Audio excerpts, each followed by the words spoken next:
രണ്ടാളും ഒരുമിച്ച്.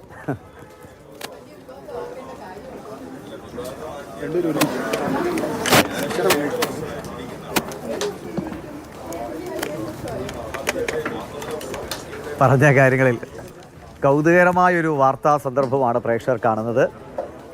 ഒരു കൗൺസിലറും MLA യും തമ്മിലൊരു വാഗ്യുദ്ധം ഉണ്ടായോ എന്ന് ചോദിച്ചാൽ ഫോണിൽ ഉണ്ടായി എന്ന് ഒരാൾ പറയുന്നു, മറ്റൊരാൾ പറയുന്നത് അഭ്യർത്ഥനാ സ്വരത്തിലാണെന്ന്. അവർ മുഖാമുഖം നിൽക്കുകയാണ്. ശബ്ദം ലഭ്യമാണ്.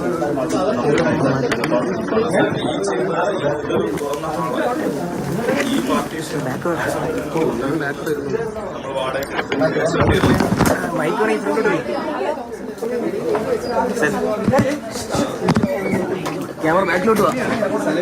ഞാൻ ബാക്കിലോട്ട് മാറ്റാം.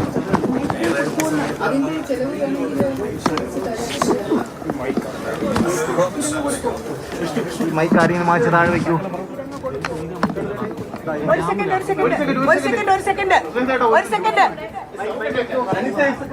ഞങ്ങൾ തമ്മിൽ യാതൊരു കുഴപ്പവുമില്ല. ചെറിയ ഒരു പ്രശ്നം ചെറിയ പുറത്തു പോകും.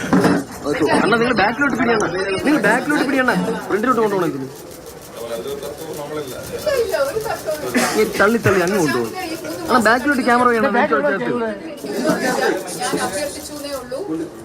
ഞാൻ അഭ്യർത്ഥിച്ചെന്നേ ഉള്ളൂ. പ്രശാന്ത് ഇനി 3 മാസമോ 4 മാസമോ ഇരിക്കുന്നതിന് എനിക്കില്ല. ഞാൻ പക്ഷേ ഇവിടെ എന്റെ ആളുകളും ഞാനും പക്ഷേ ഇവിടെ അല്ലാതെ എനിക്ക് നിർബന്ധമില്ല. അതിന്റെ ബുദ്ധിമുട്ട് പ്രശാന്ത് സഹിക്കണം.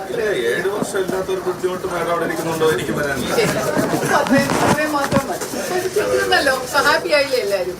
ഇനിയിപ്പോ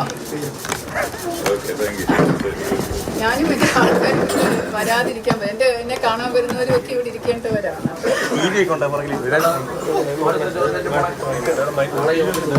ഒരു തരത്തിൽ പറഞ്ഞാൽ വളരെ രസകരമായ ഒരു രാഷ്ട്രീയ നിമിഷമാണ് കേരളത്തിലെ പ്രേക്ഷകർ ഇപ്പോൾ ടെലിവിഷനിലൂടെ കണ്ടുകൊണ്ടിരിക്കുന്നത്.